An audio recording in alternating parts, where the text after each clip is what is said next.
हरे कृष्णा। भक्ति रसामृत सिंधु का आज हम भाग 3 के अंदर जो अध्याय है, अध्याय 35 प्रारंभ करने जा रहे हैं।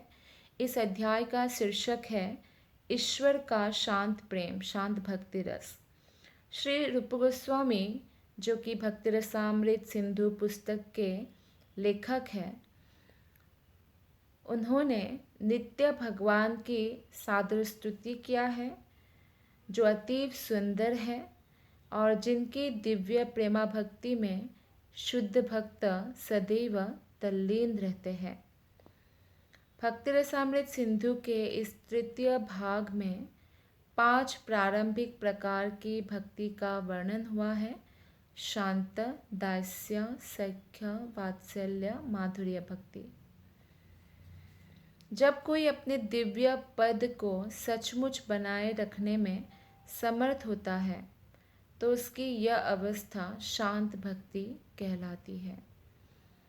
कोई भी आत्मा के लिए दिव्य पद है कि वो इस बात को समझ जाए और इसका उनको अनुभव हो, रियलाइजेशन हो कि वो कृष्ण का नित्य दास है और इसलिए उनका एकमात्र कर्तव्य है भगवान की सेवा करना।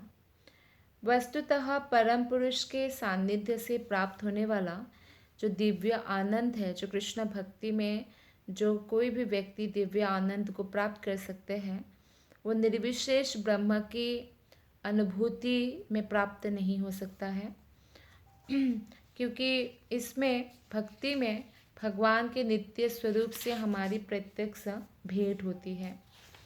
इसीलिए भगवत गीता पर जो भी कोई भगवत गीता पढ़ना चाहते हैं तो निर्विशेषवादी जो कृष्ण के आकार को नहीं मानते, भगवान को निराकार समझते हैं, ऐसे व्यक्तियों का टीका बहुत घातक होती है।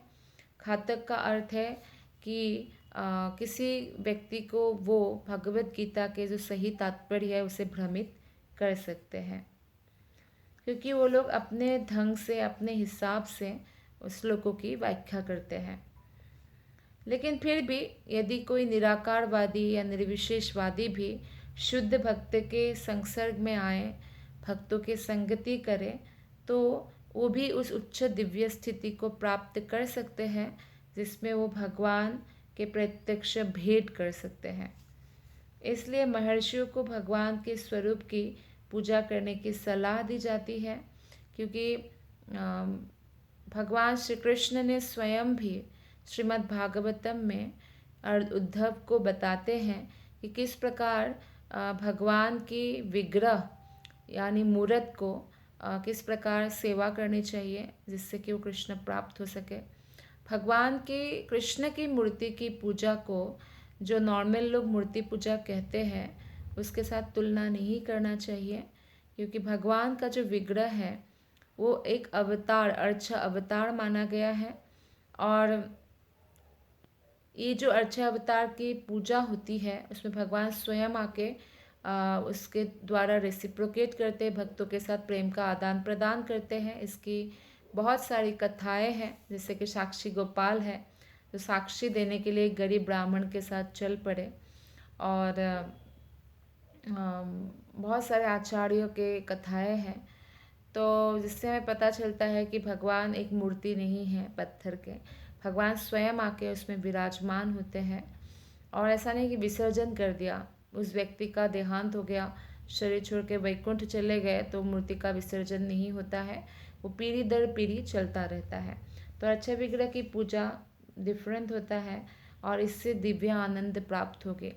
और यही उपदेश जो है भगवान श्री कृष्ण ने स्वयं ब्राह्मणी जो उनके प्रति बहुत भक्तिमान थी और भगवान कृष्ण को यज्ञ का सारा सामान समर्पित करने आई थी जंगल में, तो उन लोगों को भी उन्होंने यही सलाह दिया कि आप घर वापस जाओ और पहले से भी अधिक आपके जो पति हैं वो आपका रिस्पेक्ट करेंगे, क्योंकि आप मेरे पास मेरे यज्ञ का सामान पहुंचाने आई थी और आप मेरे विग्रह का ही पूजा करो। तो अच्छे विग्रह की पूजा किए बिना कोई भी व्यक्ति भगवत गीता या भागवतम समझ नहीं सकते। अब अर्चा विग्रह की पूजा का मतलब ये नहीं है कि आज ही जाके हम भगवान कृष्ण की कोई विग्रह ले आए और पूजा शुरू कर दें। भगवान का विग्रह रखने के लिए भी गुरु का परमिशन चाहिए और गुरु के गाइडेंस पर ही रखना चाहिए। अन्यथा भगवान का, राधा कृष्ण का, गौर निताई का फोटो भी विग्रह होता है। ये रंग से बना हुआ होता है। जैसे मंदिर का, जैसे फॉर एग्जांपल कि वृंदावन के राधा श्याम सुंदर या गौर निताई का जो फोटो है, जो 24 घंटा भगवान की पूजा अर्चना किया जाता है उस मंदिर में, तो ऐसा फोटो भी अपने ऑल्टर में, मंदिर में रख सकते हैं, तो वही फल उनको प्राप्त होता है। ये भी अर्च्य विग्रह की पूजा है। तो इस प्रकार के अर्च्य विग्रह की पूजा में जहाँ पे फोटो रख के किया जाता है, उसमें बहुत सारे अपराधों से व्यक्ति बच जाता है। क्योंकि जैसे कि नए नए में भक्ति में, और मान लीजिए कोई बहुत प्रचार में व्यस्त है, तो भगवान को समय समय पर भोग लगाना या भगवान को उठाना, सुलाना, और ये सब अगर वो मैनेज नहीं कर सकते तो फ़ोटो में इतना ज़्यादा कंपलसरी नहीं होता है। जैसे सुलाना, उठाना या डेली स्नान कराना फ़ोटो को नहीं करते हैं, लेकिन भोग लगाना आदि करते हैं, आरती वगैरह करते हैं, क्योंकि वो स्वयं भगवान ही होते हैं, अर्च्य विग्रह ही होते हैं। तो इस तरह से करने पर भी उनको लाभ मिलेगा। और बाद में अगर गुरु की आज्ञा से वो कोई विग्रह लाना चाहते हैं तो वो भी मान्य है। और अगर कोई मंदिर जाते हैं, जैसे अगर मंदिर बहुत पास है घर से, तो 5-7 किलोमीटर के दायरे में ही है, अंदर ही है, तो उनको मंदिर में ही जाना चाहिए रेगुलर। और जब वो मंदिर के विग्रह के आरती अटेंड करते हैं, मंदिर के विग्रह के सामने कथा सुनते हैं, मंदिर के विग्रह के लिए कीर्तन करते हैं, कीर्तन जैसे कोई लीडर है वो कीर्तन कर रहे हैं और बाकी लोग फॉलो करते हैं, तब क्या होता है, तब भी अर्च्य विग्रह का पूजन होता है। अर्च्य विग्रह का पूजन केवल ये नहीं होता है कि हम जाके पुजारी बन के ही पूजन कर सकते हैं। अर्च्य विग्रह का पूजन है अर्च्य विग्रह के प्रति श्रद्धा रखना, आरती अटेंड करना, जैसे भगवान के लिए कभी तुलसी ले गए, फूल लेके गए या कुछ अर्पण किया, मिठाई आदि। मंदिर में भी अगर कोई ऐसा करे तो वो भी अर्च्य विग्रह पूजन ही होता है। तो ये अर्च्य विग्रह पूजन बहुत ज़रूरी है, क्योंकि निराकार कंसेप्ट में रहकर कोई भी भागवत गीता और भागवतम को नहीं समझ सकते हैं। तो जो महर्षि दिव्य शांत रस के पद पर आसीन है, उन्हें चाहिए कि सर्वप्रथम भगवान के जो है चतुर्भुज रूप विष्णु की शरण में जाए। तो योगियों को सलाह दी जाती है इसलिए कि वो अपने हृदय में परमात्मा जो 4 हाथों वाला है उनका ध्यान करें, ताकि वो साकार रूप के प्रति आश्वस्त हो जाए और फिर जो है वो भगवान के साथ संगति का आनंद उठा सकते हैं। बहुत सारे योगी हैं, उनका ये दुर्भाग्य कहा गया है यहाँ पे कि वो शून्य का ध्यान करते हैं, लेकिन भगवत गीता में बताया गया है कि फिर उनको वो उल्लेखनीय जो फल है, जो भगवान के विग्रह का या भगवान के स्वरूप का ध्यान करने से प्राप्त होता है, वो आनंद प्राप्त नहीं हो सकता है।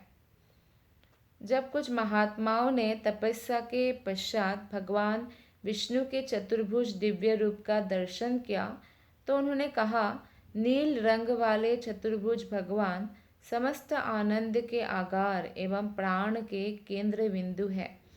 कुछ महात्माओं ने तपस्या किया, भगवान के चतुर्भुज रूप का जो है उन्होंने ध्यान किया, और उन्होंने जब दर्शन किया तो उन्होंने कहा कि इससे बड़ा आनंद और कुछ हो ही नहीं सकता। इसीलिए जब ध्रुव महाराज भी भगवान विष्णु से उनका भेंट होता है तो वो कुछ भी नहीं मांगते, जिस इच्छा से कि पिता से भी बड़ा राज्य उनको प्राप्त हो, इस इच्छा से वो तपस्या कर रहे थे। लेकिन जब भगवान विष्णु से भेंट होता है, उनके हृदय में कोई भी इच्छा नहीं रह जाती और वो बस भगवान के भक्ति करना चाहते हैं, क्योंकि उसी में आनंद है।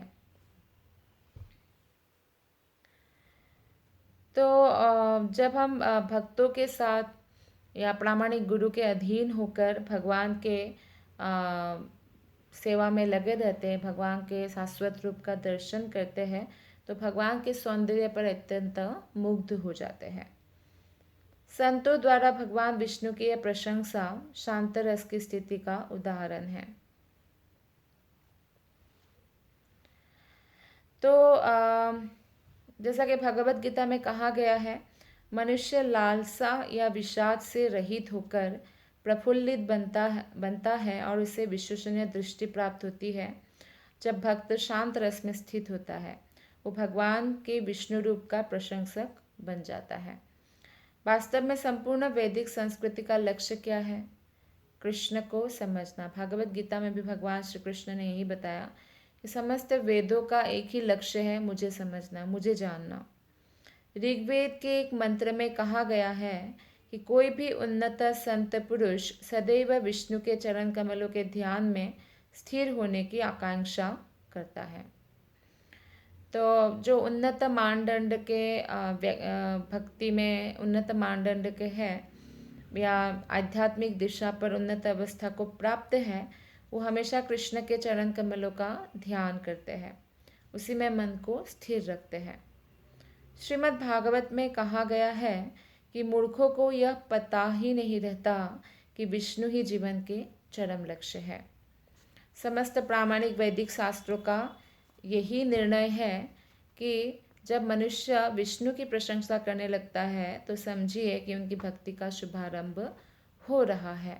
तो ये बहुत ज़रूरी है कि हम तो दिन भर कितने लोगों का प्रशंसा करते हैं, कितने लोगों का हो सकता है बुराई भी करें, लेकिन हमें क्या करना है, बुराई हो चाहे प्रशंसा हो, जिससे कृष्ण स्मरण आए। फॉर एग्ज़ाम्पल, प्रशंसा भगवान की करना चाहिए, और अगर बुराई करें तो मान लीजिए उनको रावण की बुराई कर रहे तो राम याद आ रहे हैं, दुर्योधन की बुराई कर रहे तो कृष्ण याद आ रहे हैं। तो ये होता है कृष्ण कॉन्शियस जो है कथा या कृष्ण कॉन्शियस जीवन है। क्योंकि भगवान कृष्ण के जब हम गुणगान गाते हैं, हम अनंत पापों से ऑटोमेटिकली मुक्त हो जाते हैं। जब हमारे जीवन में कभी भी बुरा समय आता है और व्यक्ति को पता चल जाता है कि ये मेरा बहुत कठिन समय है, तो अगर वो भक्त होगा, वो भगवान के और करीब जाता है। क्योंकि जब कठिन समय है, उस समय भक्त हमेशा कृष्ण को ही स्मरण करते हैं। आप देखिए, ब्रजवासियों ने जब जब कठिन समय उनके सामने आया, ऐसा नहीं कठिन समय नहीं आया, इतना सारा असुर आक्रमण करते रहते थे, तो फिर वो हमेशा कृष्ण को पुकारते। देवताओं को देखिए, देवताओं के ऊपर जब जब असुरों ने आक्रमण किया, देवता लोग जो उनके मेन राजा है या मैनेजर है, ब्रह्मा जी के पास जाते हैं, और ब्रह्मा जी भी कृष्ण के पास जाते हैं, और इस प्रकार उनकी बार बार जो है भगवान रक्षा करते हैं। तो इसीलिए हमें भक्ति का शुभारंभ हमारे अंदर तब होता है जब हम कृष्ण के गुणगान गाने लगते हैं। किसी भी दूसरे व्यक्ति का जब हम गुणगान गाते हैं तो हमारे अंदर जो है उनके प्रति आकर्षण पैदा होता है, या उनके गुणों से प्रभावित होने के कारण वो गुण हमारे अंदर आ जाते हैं। लेकिन हम जब भगवान के गुणगान गाते हैं तो हम भगवान के प्रति आकर्षक होते हैं, जिससे हमारा भौतिक जगत से आकर्षण कम होता जाता है, जो बहुत ज़रूरी है कि हम भगवत धाम में प्रवेश कर जाए। और सबसे इम्पॉर्टेंट है कि भगवत धाम में प्रवेश होने से पहले भी हम इसी जगत में जीवित अवस्था में रहकर भी उस मोक्ष अवस्था को प्राप्त कर सकते हैं, और फिर हमें दूसरों के लिए ये तो साधारण पृथ्वी होगा, तो अगर हम ऐसा कर सकते हैं तो हमारे लिए वो वृंदावन या गोलक धाम जैसा ही होगा, क्योंकि हम हर जगह कृष्ण का अनुभव कर पाएंगे। यदि समुचित मार्गदर्शन के अंतर्गत भक्ति का उत्तरोत्तर अनुशीलन किया जाता है तो भक्ति के अन्य गुण क्रमशः प्रकट होने लगते हैं। भक्ति के बहुत सारे गुण हैं, वो प्रकट होने में समय लगता है, और वो डिपेंड करता है कि हम कितना सिंसियरली किसी भी वैष्णव के प्रति अपराध किए बिना हम कितना सिंसियरली भगवान की सेवा में लगे हुए हैं। और तब क्या होगा, हमारे अंदर बहुत सारे उच्च प्रकार के, उच्च कैटेगरी के जो गुण हैं, जो भक्ति के अनुकूल हैं, वो प्रकट होने लगते हैं। क्योंकि भागवत में भी बताया गया है कि जो व्यक्ति कृष्ण मुकुंद के गुणगान करते हैं, उनकी सेवा में लगे रहते हैं, देवताओं के समस्त सद्गुण उनमें प्रवेश कर जाते हैं। तो दर्शन बहुत इम्पॉर्टेंट है, भक्त का भी भगवान का भी। एक बार श्रील प्रभुपाद ने देखा कि उनका एक शिष्य मैगजीन में किसी हीरो को देख रहे थे, तो श्रील प्रभुपाद वो बैठ कर देख रहे थे, पीछे पीछे से जाके बोलते हैं, उनको नहीं पता कि प्रभुपाद पीछे से आए हैं। प्रभुपाद ने कहा कि केवल देखने मात्र से उसका गुण तुम में आ जाएगा। तो वो डिसाइपल बहुत खुश हुए, इतना बड़ा उनको लर्निंग मिला। तो हम जब देखते रहते हैं किसी भी व्यक्ति को बहुत भौतिक तरीके से, वो मान लीजिए बहुत ही आगे बढ़ा हुआ है, हम उनके लिए आकर्षण अनुभव करते हैं, उनका गुणगान करते हैं, उनका दर्शन करते रहते हैं, तो उससे उनके गुण आ जाते हैं। तो आप देखिए जैसे रोल मॉडल होते हैं, तो रोल मॉडल के बारे में सोच सोच के उनके जैसा बनने के प्रयत्न करते करते कोई बन भी जाता है। तो हमें किसको हीरो समझना है? जो रियल हीरो है वो भगवान श्री कृष्ण है। और भगवान श्री कृष्ण के भक्ति सिखाने वाले अनंत जो है भक्त है, जो हमें सही मार्गदर्शन करा सकते हैं। स्पेशली जो हमारे दीक्षा गुरु है, उनके आज्ञा के अनुसार हमें भक्ति में आगे बढ़ना चाहिए। शांत रस की इस अवस्था में मनुष्य को भगवान विष्णु के दर्शन हो सकते हैं, और ऐसे भावी भक्तों द्वारा भगवान नित्य दिव्य स्वरूप, समस्त स्वरूप सिद्धों के प्रमुख परमात्मा तथा परम ब्रह्म के रूप में प्रशंसित होते हैं। तो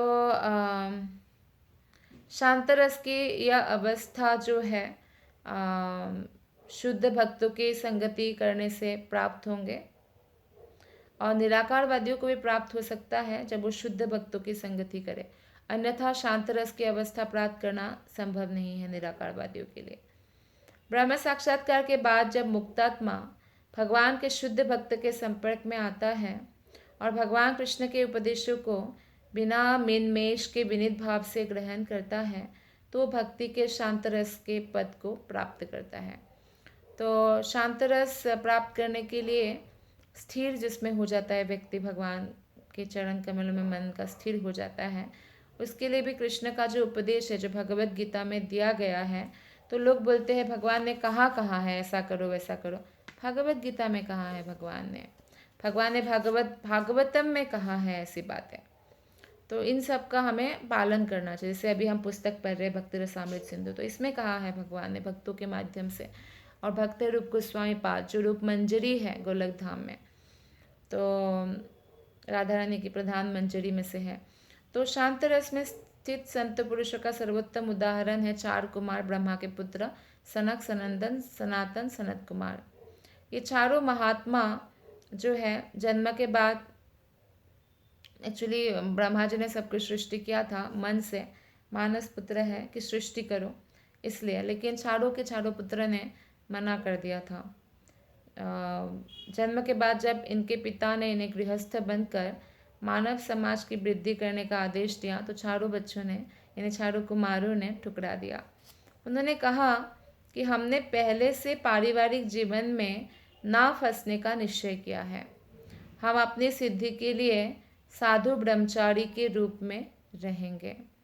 तो इसलिए लाखों वर्षों से ये जो चारों कुमार है, ये साधु महात्मा के वेश में जो है उसी प्रकार से रह रहे हैं। और अभी भी जब कोई दर्शन करे, जैसे पृथु महाराज ने दर्शन किया था, पृथु महाराज को दर्शन दिया था, तो ये 4-5 वर्ष के बालक ही लगते हैं। इनका रंग गोरा है, इनके शरीर में बहुत तेज है, वे सदैव जो है साथ साथ रहते हैं और हमेशा कृष्ण कथा करते रहते हैं। एक कथा करेंगे तो 3 व्यक्ति बैठकर सुनेंगे, और दूसरा कथा करेंगे तो बाकी 3 सुनेंगे। तो 4 कुमार हैं, तो वो ऐसे ही आपस में संगति करते हैं भगवान के साथ। और जब पृथु महाराज के भी वहाँ आए थे, क्यों आए थे? क्योंकि हमेशा जैसे 4 कुमार है या देवता गण भी है, तो ये सभी लोग भक्त के कार्यों के प्रति आकृष्ट होते हैं। भक्त जब शरीर छोड़ते हैं, जैसे कि पृथु महाराज की पत्नी अर्ची ने जब शरीर छोड़ा अपने पति का परिक्रमा करते हुए, पति जिस अग्नि में गए उसी अग्नि में खुद को भी उन्होंने वो कर दिया, शरीर को त्याग दिया। तो उस समय जो देवताओं के पत्नियां हैं वो अर्ची माता के इतने तारीफ कर रहे थे। क्यों?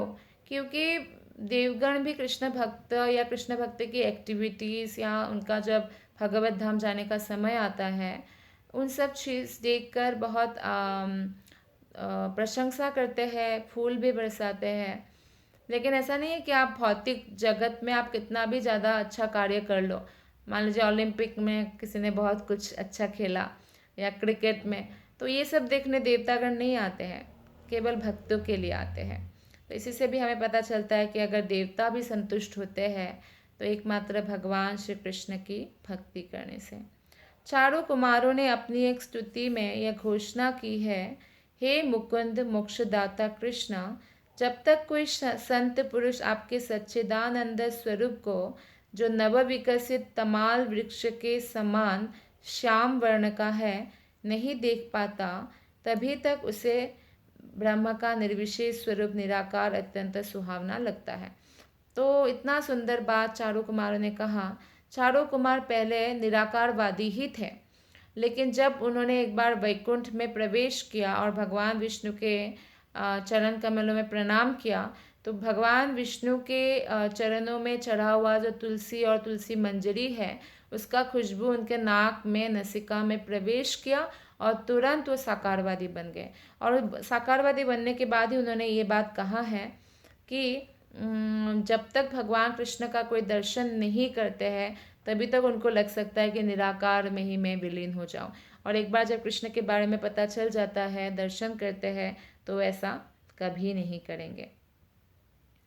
तो हमें भले ही साक्षात भगवान का दर्शन ना हो, लेकिन हमें आचार्यों की दृष्टि से बातों को समझना चाहिए, देखना चाहिए, श्रवण करके शास्त्रों की दृष्टि से हमें समझना चाहिए। इससे हमारा आत्यंतिक कल्याण होता है। तो भक्ति रसामृत सिंधु में संत पुरुष की योग्यताओं का वर्णन हुआ है। संत पुरुष वो है जो भली भांति समझता है कि केवल भक्ति करने से ही सर्व कर्म कृत होता है। कृष्ण भक्ति कैले सर्व कर्म कृत है। तो वो मुक्ति तो ऑटोमेटिकली मिल ही जाएगा जो भक्ति करते हैं।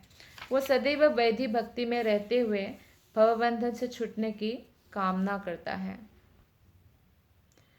तो एक संत पुरुष ऐसे सोचता है कि कब मैं जो है भगवान के चरण कमलों में अपने मन को पूरी तरह से स्थित कर पाऊँगा, कब संभव होगा कि मैं हमेशा हर क्षण कृष्ण के चरण कमलों का चिंतन करूं। और ये हम सबका ही सपना होता है।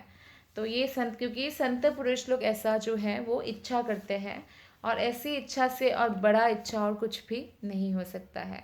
तो हमें भी ऐसी इच्छा करना चाहिए, क्योंकि जो भी जीवन काल हमें मिला है मनुष्य योनि में, वो बहुत ही कम है, बहुत ही छोटा है। और इस जीवन काल में जितना समय हम कृष्ण की सेवा में बिता सके, वही समय का जो है सही यूटिलाइजेशन है। और उस समय को यूज़ करने के लिए हम जो सोते हैं, भगवान ऐसे सोचना चाहिए कि हम इस शरीर को इसलिए मेंटेन कर रहे हैं ताकि हम कृष्ण की सेवा कर सकें। जो 6 घंटे का नींद चाहिए, इसलिए चाहिए क्योंकि कृष्ण की सेवा कर सकें। 2 टाइम 3 टाइम जो खाते हैं कुछ ना कुछ, इसलिए क्योंकि कृष्ण की सेवा में इस शरीर को लगा सके। काम वही करना है, लेकिन भावना अलग होता है। इसलिए जो भक्त लोग हैं वो भौतिक चीज़ें करने के लिए बहुत ज़्यादा कष्ट नहीं उठाते हैं, क्योंकि जो भौतिक चीज़ें हैं तो उसमें वो भक्त लोग ज़्यादा समय नहीं दे सकते। जितना ज़रूरी है उतना समय दे सकते हैं, क्योंकि समय इतना मूल्यवान होता है।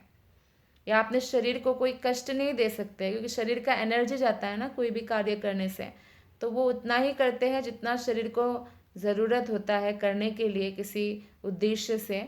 लेकिन वो व्यर्थ जो है एनर्जी को वेस्ट नहीं करेंगे, क्योंकि भक्त का हर एक समय जो है इम्पॉर्टेंट होता है। वे भक्तजन तथा स्वरूप सिद्ध व्यक्ति जो भगवान के यशोगान का प्रसार करने में लगे हुए हैं, अपने अपने अंतःकरणों में कृष्ण रति सदैव बनाए रहते हैं। तो हमें ऐसा लग सकता है, अच्छा ये भक्त भी तो विवाह किया, बच्चा पैदा किया, नौकरी कर रहा है, घर पाल रहा है, लेकिन एक भक्त का जो भावना होती है उससे वो दूसरे व्यक्ति से पूरी तरह से अलग होते हैं। भक्तों की भावना होती है कि वो भगवान के यशोगान कर सके, प्रचार प्रसार कर सके, और अंतःकरणों में वो भगवान श्री कृष्ण के प्रति सदा ही प्रेम बनाए रखता है। और इसीलिए जो है वे भावमय चंद्रमा की किरणों से लाभान्वित होते हैं और ऐसे व्यक्ति को संत पुरुष कहा जाता है। संत पुरुषों में वेदाध्ययन करने, विशेषतया उपनिषदों को पढ़ने, जन सामान्य की परेशानी से दूर एकांत स्थान में रहने में, एकांत स्थान मतलब केवल भक्तों की ही संगति करना, ये एकांत स्थान है। अब कलयुग में एकांत स्थान ढूंढने के लिए कोई पहाड़ की चोटी पे जाने की आवश्यकता नहीं है, कि भक्ति योगी के लिए खासकर बताया गया है। वो अपने घर में भी रह के केवल अगर भक्तों के साथ संगति करे और बाकी जितना ज़रूरी है उतना ही करे, तो निश्चित रूप से वो लाभान्वित होंगे और उनका मन जो है चंचल नहीं होगा। तो कृष्ण के नित्य स्वरूप का सदैव चिंतन करने में वो समय बिताते संत पुरुष, और परम सत्य पर विचार करने और समझने के लिए सदा उद्यत रहते हैं। और वो ज्ञान इसलिए अर्जन करते हैं, शास्त्र इसलिए पढ़ते हैं कि वो भगवान कृष्ण के बारे में जान सके और कृष्ण का और अधिक अच्छे से सेवा कर सके। तो संत पुरुष के ये सारे गुण उसे शांतरस के पद तक पहुंचाने वाले हैं। भक्ति रसामृत सिंधु में बतलाया गया है कि जो लोग उपनिषद आदि वैदिक वाङ्मय के अध्ययन हेतु ब्रह्मा जी द्वारा आयोजित पुष्ट गोष्ठी में सम्मिलित हुए थे, वे यदुकुल श्रेष्ठ कृष्ण के भावमय प्रेम रति से अभिभूत हो गए। तो कृष्ण के प्रसन्नता के लिए जब हम शास्त्रों का अध्ययन करते हैं तो हमें उसका पुरस्कार भी मिलता है। तो ये उपनिषदों का जो एकमात्र उद्देश्य 108 उपनिषद है और उसमें 11 उपनिषद प्रधान है, और ये 11 उपनिषदों में भी सर्वश्रेष्ठ उपनिषद माना गया है ईशोपनिषद। तो ईशोपनिषद अगर आप पढ़ेंगे तो आप देखेंगे कि ये सारे उपनिषदों का एकमात्र लक्ष्य होता है भगवान को समझा जा सके, भगवान को प्राप्त किया जा सके। संसार का निषेध तो उपनिषदों के विषयों में केवल एक विषय है। तो दूसरा विषय है कि निर्विशेष अनुभूति में स्थित हो जाना, और फिर जब निर्विशेष ब्रह्म को भेद कर मनुष्य भगवान का सानिध्य प्राप्त करते, ये प्रकार से सीढ़ी है। कोई अगर निराकारवादी भी है, इसलिए आध्यात्मिक है, लेकिन उसको भी भेद कर, उसको भी क्रॉस करके अगर कृष्ण भक्ति में कोई स्थित हो जाता है तो उपनिषदों के अनुसार वो अध्ययन के चरम लक्ष्य को प्राप्त हो जाता है। तो जो लोग शांत रस के पद पर स्थित है, वे भगवान के चरण कमलों पर अर्पित तुलसी दल को सूंघ कर, भगवान के लिए जो शंख बजाया जाता है उसका ध्वनि सुनकर, या किसी पर्वत पर किसी पवित्र स्थल का दर्शन करके, जैसे कि बद्रीनाथ है, वृंदावन जैसा वन का दर्शन करके, तीर्थ स्थान जाकर गंगा नदी के पथ को देखकर, शारीरिक आवश्यकताओं आहार निद्रा भय मैथुन आदि पर विजय प्राप्त करके, नित्य काल के संहार को समझना कि एक दिन सबको जाना ही है, ये शरीर ही किराए का मकान है, जब नोटिस आएगा खाली करना पड़ेगा, हमें ये शरीर छोड़ना पड़ेगा, जो ये समझते हैं तथा कृष्ण भक्ति में लगे भक्तों की निरंतर संगति करके और भक्ति में आगे बढ़ने की इस प्रकार वो प्रेरणा पाते हैं। शांत रस में स्थित संत पुरुषों को ऊपर उठाकर भक्ति की उच्च अवस्था तक ले जाने में ये जो कार्य है जो हमने अभी भी बात किया, इसका बहुत बड़ा योगदान होता है। श्रीमद् भागवत में 3rd कैंटो 15 चैप्टर 43 श्लोका में चतुः सन नाम से विख्यात सनक कुमार आदि का एक कथन प्राप्त होता है। जो सनक कुमार सनंदन चारों कुमार जो है वैकुंठपति से मिलने, भगवान से मिलने वैकुंठ लोग गए, और तब तुलसी का सुगंध जब कृष्ण के चरण कमलों से उनको मिला, उससे उनका मन तुरंत आकृष्ट हो गया, और इस प्रकार तुलसी दल की सुगंधि से उन्हें तुरंत रोमांच हो आया। तो भौतिक रोमांच कुछ भी नहीं है, आध्यात्मिक रोमांच के सामने जीरो है। और इससे यह पता चलता है कि ब्रह्म साक्षात्कार को प्राप्त व्यक्ति भी शुद्ध भक्तों की संगति में रहने से तुरंत भगवान के साकार स्वरूप के प्रति आकृष्ट हो जाएगा। तो शांत रस को प्राप्त महर्षियों में बहुत सारे विशेष लक्षण पाया जाता है, जैसे कि वे अपने दृष्टि को नासिकाग्र पर केंद्रित करते हैं। अवधूत का मतलब होता है महान योगी, जो सामाजिक धार्मिक या वैदिक परंपराओं की परवाह किए बिना आध्यात्मिक जीवन जीता है। दूसरा लक्षण है कि वो भाषण देते समय वो सावधानी से आगे बढ़ते हैं। तो ज्ञान मुद्रा आदि का वो उपयोग करते हैं। तो वो कभी भी जो है वैराग्य के ऊपर ज़्यादा बल देते हैं, निरपेक्ष रहते हैं, भौतिक वस्तु के प्रति स्नेह नहीं करता है, ना कोई उनमें कोई गलत धारणा है। वो सदैव गंभीर रहते हैं और भगवान के विचारों में पूर्णतया तल्लीन रहते हैं। और ये असामान्य लक्षण जब भक्तों में विकसित होता है तो शांत पद को, शांत रस का जो पद है उसे प्राप्त करते हैं।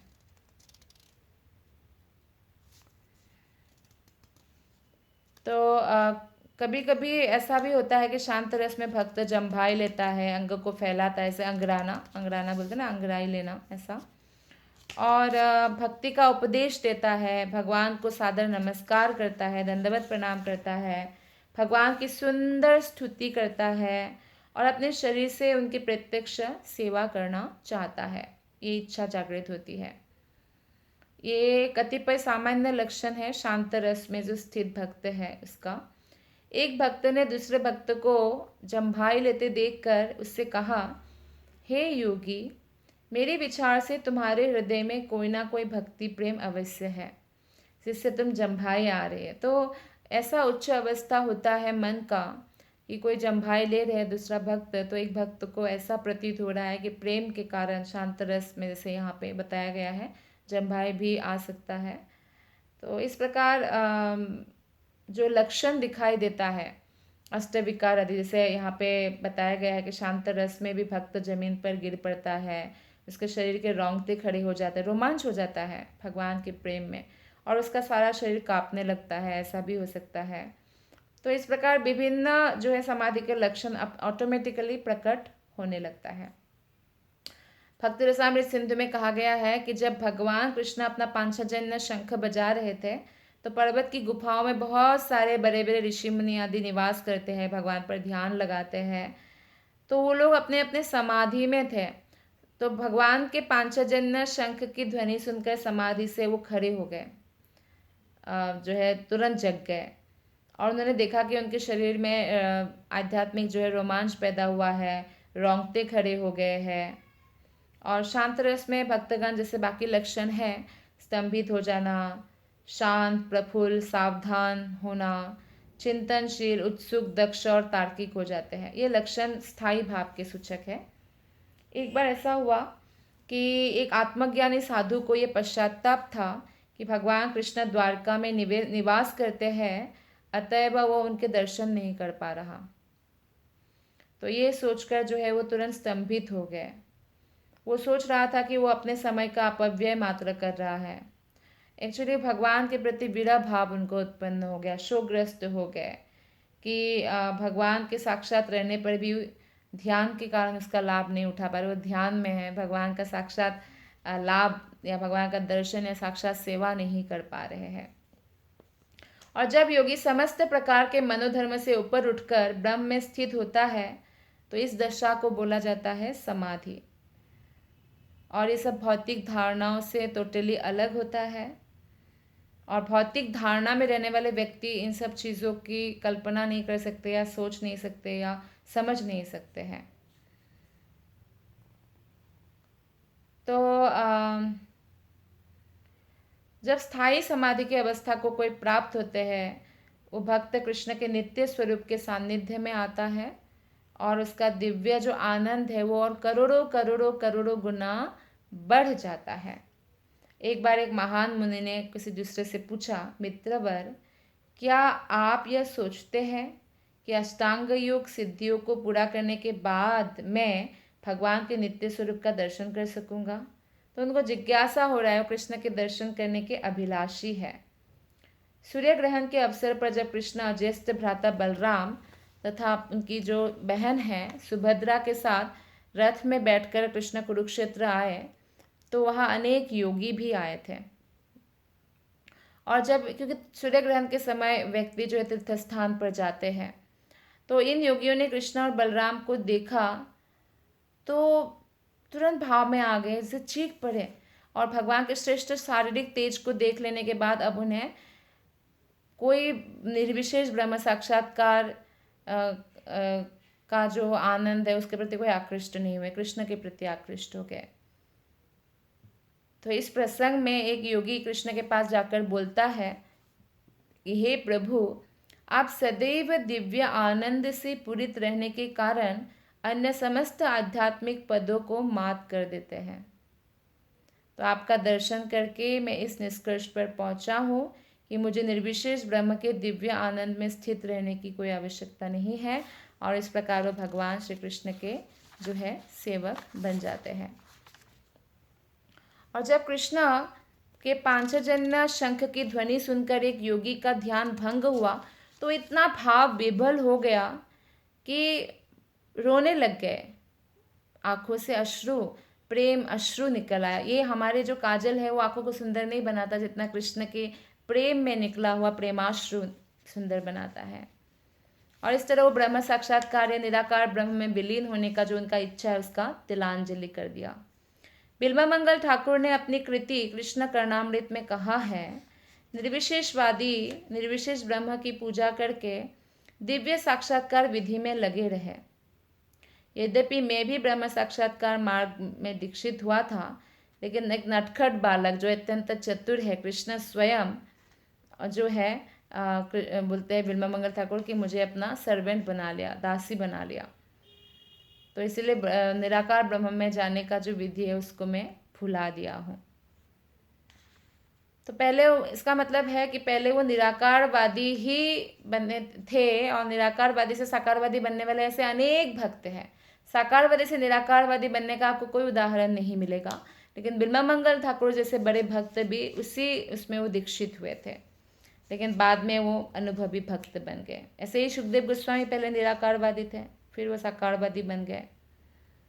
तो इसलिए इन सब जो हम पढ़ते हैं, जो रूप गोस्वामी पाद ने वर्णन किया है, इससे हमें ये पता चलता है कि निराकारवाद में कोई आनंद नहीं है, और कृष्ण भक्ति के आनंद की तुलना में वो बहुत नगण्य माना गया है। और इस प्रसंग में भागवतम के 11वें स्कंद में भगवान कृष्ण उद्धव को स्वयं उपदेश देते हैं, मेरे स्वरूप में स्थित होने की दशा शांत रस कहलाती है, और इस दशा में स्थित हुए बिना कोई असली शुद्ध भक्ति को प्राप्त नहीं हो सकता है। दूसरे शब्दों में, जब तक कोई भगवान के निजी स्वरूप में स्थित नहीं हो पाता तब तक वो शांत रस की दशा को प्राप्त नहीं हो पाता है, भगवान को नहीं समझ सकता है। तो इसलिए हमें भगवान के अच्छे विग्रह की सेवा करना चाहिए, भगवान के नाम जप करना चाहिए, और कृष्ण में ही मन को चरण कमलों में लगाकर रखना चाहिए। तो इस प्रकार 35 जो श्लोका है शांत रस के ऊपर, इसका समापन हुआ। बहुत बहुत धन्यवाद। हरे कृष्ण।